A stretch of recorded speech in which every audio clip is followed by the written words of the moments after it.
Back here on HQ Spotlight, we already tackled the NFC South, and now we're going to look at the AFC South. So looking at the Week 1 preseason results, got a lot of L's all across the board. No one's squeaking out a win here. But again, it's the preseason, so we'll not try to overreact and be like, oh, the division's wide open. It's actually competitive. But we still have some issues that need to be addressed, as we do with every division, and we're going to really hone in on the AFC South. So we have Mike Renner and Ryan Wilson back with us. I am excited to kick this bad boy off and talk about the Jags, because I saw a certain post on X from Mike Renner, and it said, quote, "I'm more excited to watch the Jags offense this season than any other in the NFL," end quote. I love to see that. I was liking it, retweeting it, all the things. But Mike, your issues are not with the offense. It's on the other side of the ball. Yeah, I have no questions about this offense. It is going to be electric from week 1 to week 18, but I do have serious questions about this defense. And the one guy I have a question about is former #1 overall pick Travon Walker. He has flat out not looked like the physical freak he's been billed as. In fact, he's just been average. Last year, of the starting 64 edge rushers in the NFL, he was 39th in pass rush win rate. That is not what you expect when you draft a guy #1 overall that looks like Travon Walker. This is year 4 for him. Could this be the year he breaks out? He was young. He was raw coming out. We need to see a little more, because his teammate was 12th. Josh Allen was 12th in the NFL in pass rush win rate. If you get him to that level, if he lives up to the hype finally, this Jags defense could match the excitement of the Jags offense. Maybe not the excitement, but they will at least be a much better unit than we saw a year ago. I feel it, Jacqueline. This is your year. The Gators are going to win the national title in something other than basketball, and the Jaguars are going to win more games than they lose. Let's not go crazy. But I think so. Right, Mike's right about the defense, and also offensively.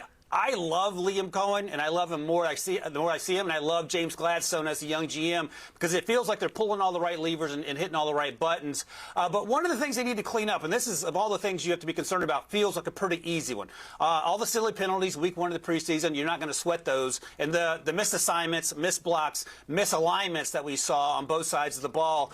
And Liam Cohen ain't playing, because after that preseason loss to the Steelers, the next day of practice, they had a 40-play period to address specific mistakes made in the alignment and miscommunication problems that plagued them in that game. Again, not the end of the world. I thought Trevor looked as calm and collected as we've seen him in a while. Offenses seem to change every single year for him. This feels like a little bit more stability.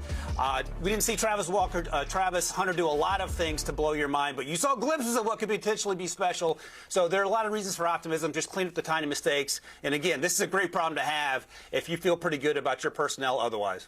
Yeah, we got a nice glimpse into what it could be like to watch Travis Hunter play on both sides of the ball. And Ryan, don't think I didn't hear you say, win something for the Gators other than basketball. Like, we just swept that under the rug like it's no big deal. It's a big deal, and Walter Clayton Jr. would have something else to say about it. We have to get back on track. You know how to fire me up, Ryan. All right, the Titans, they're the long shot to win the division. It is now Cam Ward's time at QB. The fan base is hoping he's going to be their guy for years to come. Things are going to turn around. A lot of issues here, Ryan, but what is number one?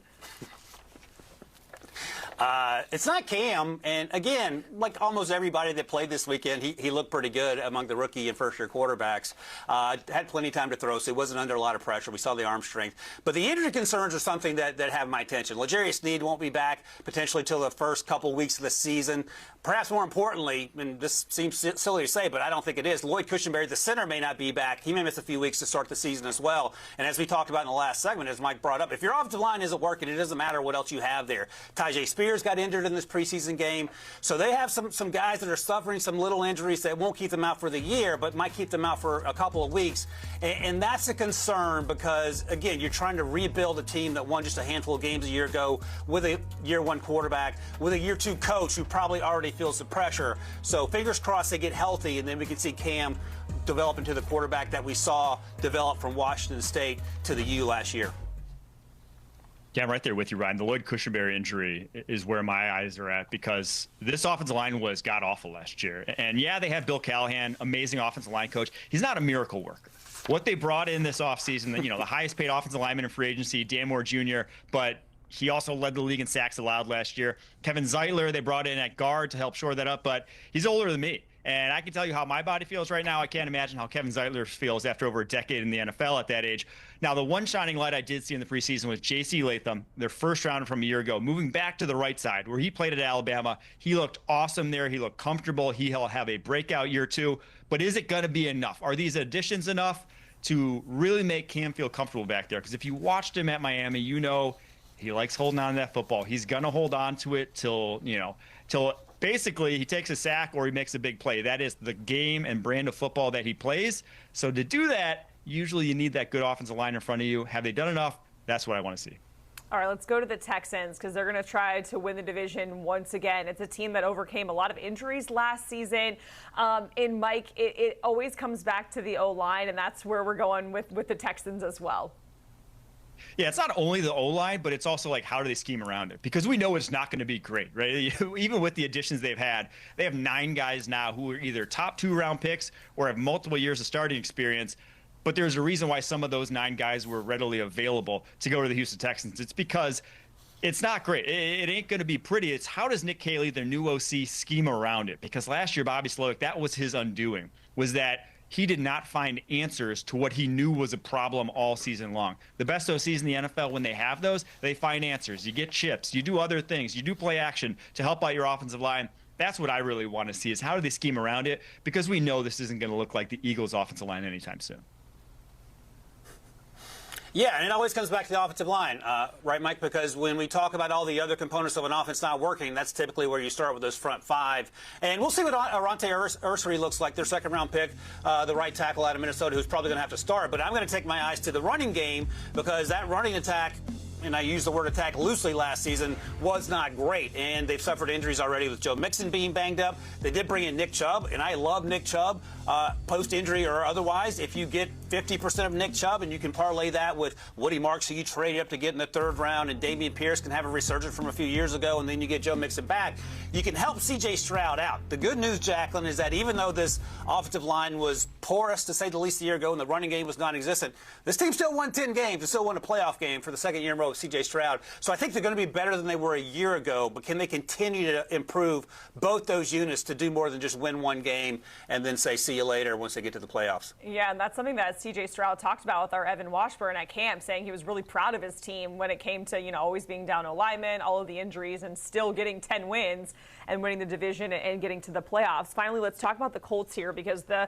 quarterback situation, it's interesting. Ryan, our guy, AR, it's him. It's Daniel Jones. We know that AR is injury prone. We've seen that in the postseason. The preseason. Can't say postseason here. The quarterback, is that the biggest thing that needs to be addressed, Ryan? I want the postseason for AR. It's trying to come out of me. Yeah, and look, I know you're living right, Jacqueline, because AR doesn't play for the Jacksonville Jaguars, because that would be a sign that you're in deep trouble. So he plays for the Colts. We'll accept that as fact. And I'm going to go to the obvious thing that was obvious to everyone when it happened, and we're still talking about it. That sack that he took against the simulated pressure, and it was so bad. David Ojabo absolutely destroyed him. So congrats to David Ojabo for flashing there.